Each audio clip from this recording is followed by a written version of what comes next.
तो last video जो मैंने अपलोड की थी कि how to get a job in Dubai, जिसमें मैंने ओवरव्यू दिया था किस तरीके से जॉब लगाई जा सकती है, कहां से सर्च करें, कौन से फील्ड्स में जॉब लगती है। उस पर काफी लोगों के कमेंट आए कि हमें एग्जैक्ट ये पता करना है कि अगर हम दुबई आते हैं तो कितना हमारा एक्सपेंस लगेगा, किस तरीके से हम क्या मैनेज करेंगे, कहाँ कितना पैसा जाएगा और हम जॉब सर्च कितने टाइम में कर लेंगे। तो पूरा प्लान मैं आपको इस वीडियो के अंदर बताने वाला हूँ, किस तरीके से आप यहाँ आओगे, क्या आपका खर्चा रहने वाला है, 1 महीने 2 महीने 3 महीने क्या एक्सपेंसेस रहेंगे, कहाँ कितने रुपए आपको देने होंगे। तो इस वीडियो को एंड तक देखना और अगर आप सीरियस हो तो जल्दी से डायरी पेन लेके बैठो और सारी चीजें नोट डाउन करो ताकि आपके माइंड में रहे कि मुझे ये सब कुछ कवर करना है। क्लियर है? तो चलिए स्टार्ट करते हैं आज की वीडियो को।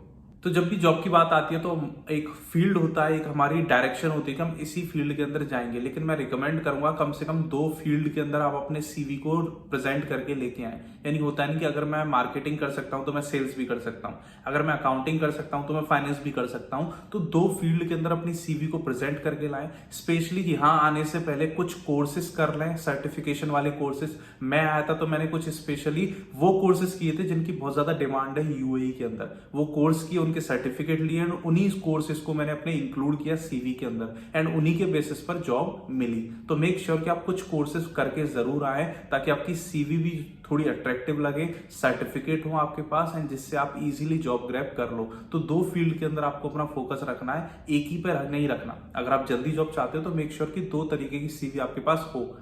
एंड सेकंड आता है इंग्लिश स्पीकिंग। अगर आप स्पोकन इंग्लिश में वीक हो, अगर नहीं बोल पाते हो तो बहुत मुश्किल हो जाएगा आपके लिए किसी भी इंटरव्यू को क्रैक करना, क्योंकि सभी इंटरव्यूज के अंदर इंग्लिश मैंडेटरी होती है। आप हिंदी का एक वर्ड भी यूज नहीं कर सकते। एंड यहाँ जो ऑडियंस है यानी जो कस्टमर है वो ऑल ओवर वर्ल्ड के हैं एंड पूरे वर्ल्ड में ग्लोबल लैंग्वेज इंग्लिश है। तो आपको कस्टमर से इंटरेक्ट करने के लिए भी इंग्लिश आनी चाहिए, इसलिए वो देखते हैं कि स्पोकन इंग्लिश आपकी अच्छी होनी चाहिए। तो मैंने part 1 CV and part 2 spoken English ये एक ही जगह से कवर किए थे। मैंने बहुत कम पैसों में सारी स्किल्स सीखी, सर्टिफिकेट लिए, स्पोकन इंग्लिश सीखी एंड वो भी ऑनलाइन घर बैठ के लेस देन 10,000 रुपीज में मैंने लगभग 20 स्किल्स डेवलप की। तो अगर आपको वो चाहिए कि कहां से मैंने किया था तो आप कमेंट कर देना, मैं आपको रिकमेंड कर दूंगा कहां से आप ये सारी चीजें कर सकते हो। अब चलते हैं नेक्स्ट थर्ड पॉइंट के ऊपर। जब आपको यहां आना होता है तो सबसे पहली चीज जो करनी होती है वीजा। आपको 90 डेज का वीजा लेना होता है क्योंकि 90 दिन से ज्यादा का मिलता नहीं है आपको। और मैक्सिमम लेके हम इसलिए चलते हैं क्योंकि जॉब सर्चिंग में टाइम लगता है एंड कंपनीज भी देखती हैं कि इसके पास वीजा है या नहीं है, क्योंकि वीजा प्रोसेस होने में टाइम लगता है। अगर आपके पास 1 महीने का वीजा होता है तो वो चेक करती है, 1-2 महीने का होता है तो उनको लगता है कि हाँ इसके पास वीजा है, तब तक हम अपना वीजा एम्प्लॉयमेंट वीजा बनवा लेंगे। तो मेक श्योर 90 दिन का वीजा मैंडेटरी है अगर आप जॉब सर्चिंग के लिए आ रहे हो। अब वो कितने का होता है? वो होता है लगभग 16 से 17 हजार रुपए। 16-17 हजार रुपए लगते हैं अगर आप किसी एजेंट से करवाते हो। अगर आप ऑनलाइन करते हो तो लगभग 18-19 हजार रुपए आपके उसमें चले जाते हैं। वीजा आने का टाइम होता है 2 से 3 दिन। मेरा वीजा मैंने आज अप्लाई किया था तो कल मेरे पास आ गया था विद इन 24 आवर्स एंड वो 15,775 रुपए का बना था मेरा जो वीजा था 90 डेज का। फोर्थ पॉइंट होता है फ्लाइट्स। अब वीजा बन गया है, अब आपको पता है कि आप जा सकते हो, आपके पास 90 डे का वीजा है। अब आपको करनी होती है फ्लाइट्स। तो फ्लाइट्स के जो प्राइस होते हैं वो वेरी करते हैं time to time, but on an average अगर आप 15-20 दिन या 1 महीने पहले टिकट्स बुक करोगे अपनी तो आपको 10-12 हजार रुपए की टिकट मिल जाएगी। मैंने अपनी बुक की थी 10 दिन पहले, 10 दिन 7 दिन पहले, तो मेरे को लगभग 13 हजार रुपए की टिकट पड़ी थी दुबई की, दिल्ली से दुबई की। तो अगर आप दिल्ली से ट्रेवल करने वाले हो तो लगभग 12 हजार रुपए की टिकट आपको पड़ने वाली है वन वे। क्यों? क्योंकि आप यहाँ जॉब सर्चिंग के लिए आ रहे हो तो आपको रिटर्न टिकट अपनी नहीं करानी है। लेकिन कोई भी टूरिस्ट अगर आना चाहता है तो उसको रिटर्न टिकट जो है मैंडेटरी होती है शो करना एयरपोर्ट के ऊपर। तो जब आप अपने वीजा बनवाओगे जिस एजेंट से, उससे अगर आप बताओगे कि मैं जॉब सर्चिंग के लिए आ रहा हूं, मुझे रिटर्न टिकट नहीं करनी, तो वो आपको सब्सटीट्यूट बता देगा कि क्या किया जाए ताकि रिटर्न टिकट के पैसे भी ना देने पड़े और आपका एयरपोर्ट का काम भी हो जाए। फिफ्थ पॉइंट, अब आप यहां पर आ चुके हो ट्रेवल करके, आपके पास वीजा है, आपने फ्लाइट टिकट की और आप यहां पर आ चुके। अब आने के बाद सबसे पहला काम क्या होता है? हम रहेंगे कहाँ, स्टे कहाँ करेंगे? तो स्टे करने के लिए कुछ ऑप्शंस होते हैं जिनमें सबसे फेमस ऑप्शन होता है उनके लिए जो स्टूडेंट्स हैं जो जॉब सर्चिंग के लिए आते हैं, बेड स्पेस।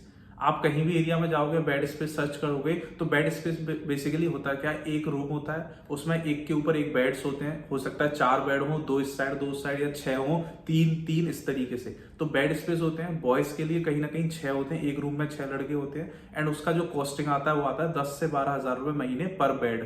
एक बेड का आपको 10 से 12 हजार रुपए देना होता है जिसमें 6 लड़के ऑलरेडी रह रहे हैं।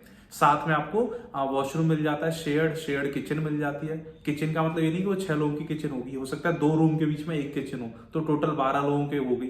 3 रूम के बीच में एक किचन होगी तो 18 लोगों के बीच में एक किचन हो गई, 2 वॉशरूम्स हो गए। इस तरीके से लड़कियों का थोड़ा महंगा हो जाता है, वो हो जाता है लगभग 12,000 से 16,000 रुपए तक का एक बेड, लेकिन उसमें 6 नहीं होंगी, उसमें 4 लड़कियां ही मिलेंगी। आपको वॉशरूम कंपेरेटिवली ज्यादा मिलेंगे बॉयज के, आपको हाइजीनिक मिलेगा थोड़ी चीजें। तो बॉयज का रहता है लगभग 10 से 14,000 रुपए और गर्ल्स का रहता है लगभग 12 से 16-18,000 रुपए।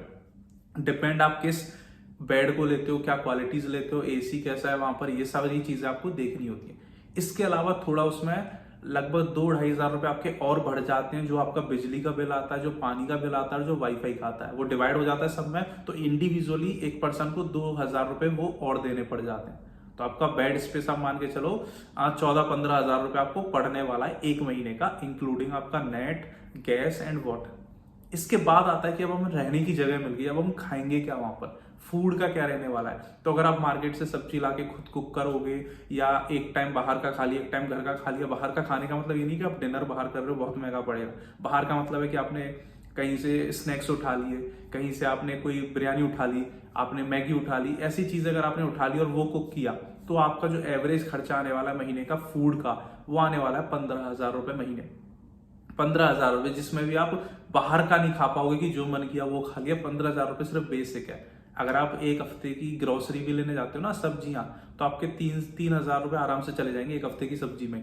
तो मेक श्योर कि आपका जो आप खाने का रहने वाला है वो 15,000 रुपए रहने वाला है। अब 7th पॉइंट आता है कि हमारे पास जगह है, हमारे पास खाना है, हम जॉब कैसे सर्च करें। जॉब सर्च करने के लिए मैं ऑलरेडी बता चुका हूं कौन कौन से प्लेटफॉर्म आपको यूज कर रहे हैं। अगर नहीं पता तो डिस्क्रिप्शन में एक वीडियो ऑलरेडी है, आप उसको जाके चेक करोगे तो आपको पता चल जाएगा जॉब कैसे सर्च की जाती है दुबई के अंदर आके। अब इसके बाद और क्या एक्सपेंस होता है, जब आप जॉब सर्च करोगे तो आपको पता चलेगा यहाँ इंटरव्यू है, वहां इंटरव्यू, तो वहां ट्रैवल कैसे किया जाएगा। तो ट्रैवल करने के 2 ही तरीके हैं, बेसिकली 3 है बट 2 मैं कंसिडर कर रहा हूँ। First one is metro and second one is taxi. अगर आप मेट्रो से ट्रेवल करना चाहोगे तो मिनिमम जो रहता है, अगर आप एंट्री भी लेते हो तो 3 दिरहम यानी 60 रुपए आपके लगते हैं। अगर आप एक स्टेशन में भी जाओगे तो लगते हैं। तो अगर आप एक बार गए और एक बार आए तो 120 रुपए आपके दिन के चले गए। तो मेट्रो का मैं मान के चल रहा हूँ पूरे महीने में आप 4,000 रुपए कम से कम मेट्रो में लगा लोगे अपने। अगर किसी दिन में 2 चक्कर भी करोगे, 2 राउंड लगाए, 3 राउंड लगाए, किसी दिन नहीं गए, तो ऑन एन एवरेज आपका 4,000 रुपीज मेट्रो में चला जाएगा। लेकिन हर जगह मेट्रो नहीं होती और वॉकिंग डिस्टेंस भी नहीं होता, तो मेट्रो से आपको ऑफिस तक जाने के लिए कैब्स करनी पड़ेगी। तो आपका लगभग 3,000 रुपए कैब्स में चला जाएगा। 3,000 में बहुत कम बता रहा हूँ, बहुत कम। या क्योंकि यहाँ की कैब जो वो किलोमीटर्स के अकॉर्डिंग नहीं चलती है, वो टाइम के अकॉर्डिंग चलती है। अगर रेड लाइट है तो भी आपका मीटर बढ़ता रहेगा। तो कैब्स बहुत ज्यादा एक्सपेंसिव है। तो टैक्सी का मैं 3,000 रुपए लेके चल रहा हूँ। अब मैं सबको लमसम करूं तो एक बार आपको आइडिया मिल जाएगा कि कितने रुपए आपके खर्च होने वाले हैं दुबई आके जॉब सर्च करने के लिए। सबसे पहला क्या था, वीजा, जिसमें हमने लिए 16,000 रुपए। उसके बाद क्या था, फ्लाइट, जिसका हमने लिए 12,000 रुपए। तीसरा था हमारा स्पेस रहने के लिए, तो उसके लिए हमने लिए 15,000 रुपए। फोर्थ था हमारा खाना, उसके लिए भी हमने लिया 15,000 रुपए।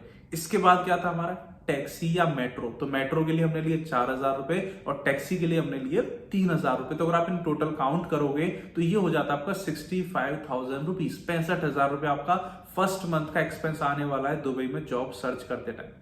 बट 90% से ज्यादा लोगों की जॉब फर्स्ट मंथ के अंदर लग जाती है, और मैं बोलूंगा 50% से ज्यादा की जॉब फर्स्ट 2 वीक्स के अंदर ही लग जाती है। यहाँ आके अगर वो रेडी है, उनका सीवी अच्छा, उनके अंदर स्किल्स अच्छी हैं, तो 15 से 20 दिन के अंदर अपनी जॉब ग्रैब कर लेते हैं। और ज्वाइनिंग प्रोसेस में टाइम नहीं होता। अगर आपका आज इंटरव्यू है तो इस हफ्ते के एंड तक आपकी ज्वाइनिंग भी हो जाएगी, तो आपकी स्टार्ट हो जाती है जॉब। तो 90% का ये होता है। तो फर्स्ट मंथ में आपका 65,000 रुपीज खर्च होने वाला है एंड 90% चांस है कि आपको जॉब मिल जाएगी। बेसिक सैलरी क्या होती है, तो लगभग 60,000 70,000 बेसिक सैलरी है हर फ्रेशर की जो यहाँ के जॉब स्टार्ट करता है। इससे नीचे की तो जॉब होती नहीं है, क्योंकि उनको भी पता है इससे नीचे अगर जॉब हम सैलरी देंगे तो बंदा रह ही नहीं पाएगा, तो जॉब करेगा कैसे। तो 50-60 हजार से नीचे की तो जॉब होती नहीं है। होती है तो क्या होती है, वर्कर्स के लिए, जिसमें कंपनी उनका रहने का और खाने का खुद देती है, बाकी उनको सैलरी के तौर पर 20, 25, 40 हजार रुपए दे देती है। लेकिन अगर आप किसी कंपनी में काम करने वाले हो तो 50-60 हजार से आपकी स्टार्ट होती है। 80,000, 1 लाख आराम से जा सकती है अगर आपकी स्किल्स अच्छी है। 1.5 लाख रुपए की जॉब आपको आते ही यहाँ मिल सकती है, जस्ट अगर आपकी स्किल्स अच्छी हैं और आप किसी अच्छी फील्ड में वर्क कर रहे हो तो। तो इस तरीके से आप अपना फर्स्ट मंथ कवर कर सकते हो। लेकिन लेट सपोज आपकी फर्स्ट मंथ में जॉब नहीं लगती है, तो दूसरे महीने का क्या खर्चा रहने वाला है अगर जॉब सर्च करते करते आपको दूसरा महीना आ गया। तो सेकंड मंथ आते आते आपका एक्सपेंस जो वो कम हो जाएगा, क्योंकि वीजा और फ्लाइट्स के जो प्राइस थे वो हट जाएंगे। तो सेकंड मंथ में जो आपका एक्सपेंस रहेगा वो लगभग 35,000 रुपए रहेगा। 35,000 रुपीज आपके पूरे खर्च होंगे और पूरा एक महीना आप और रह के जॉब सर्च कर सकते हो। थर्ड मंथ की बात करूं तो थर्ड मंथ में भी 35,000 रहेंगे, लेकिन अगर जॉब नहीं लगी तो आपको रिटर्न टिकट करानी पड़ेगी, जिसके 12-13,000 रुपए और बढ़ जाएंगे। तो लगभग 47,000 रुपए आपके आते हैं थर्ड मंथ के, अगर आपको वापस जाना पड़े तो। अगर नहीं जाना पड़ रहा वेल एंड गुड है तो 35,000 रुपए आपके थर्ड मंथ के लगेंगे। तो टोटल ये था, लेकिन 99% चांस है कि आपकी जॉब यहाँ के फर्स्ट मंथ के अंदर लग जाएगी। एंड फर्स्ट मंथ का टोटल एक्सपेंस था 65,000 रुपीज। आई होप आपको ये वीडियो अच्छी लगी होगी एंड आपके हेल्प आएगी अगर आप यहाँ पे आना चाह रहे हैं तो। अगर नोट डाउन नहीं किया तो बैक करके दोबारा देख के सारी चीजें नोट डाउन कर लो। एंड अगर ये देखना है कि जॉब कैसे सर्च करें, कौन कौन से प्लेटफॉर्म यूज करें, तो नीचे डिस्क्रिप्शन में मैंने एक लिंक दिया हुआ वीडियो का, उसको जाके चेक कर लेना, आपको पता चल जाएगा जॉब कैसे सर्च की जाती है। एंड मेक श्योर जो मैंने फर्स्ट और सेकंड पॉइंट बताए थे, सीवी को स्ट्रॉन्ग करके आना है, कोर्सेज करने हैं, कुछ सर्टिफिकेट लेने हैं, स्पोकन इंग्लिश सीखनी है। अगर वो सारी चीजें मैंने जहां से की थी वो पता करना है तो कमेंट में जरूर बताना, मैं आपको रिकमेंड कर दूंगा, क्योंकि वो इंडिया का फास्टेस्ट ई लर्निंग प्लेटफॉर्म है एंड चीपेस्ट भी है। आप ऑनलाइन घर से बैठ के कर सकते हो एंड सभी कोर्सेज के आपको सर्टिफिकेट प्रोवाइड होते हैं। गुड बाय, टेक केयर, मिलता हूं अगली वीडियो में।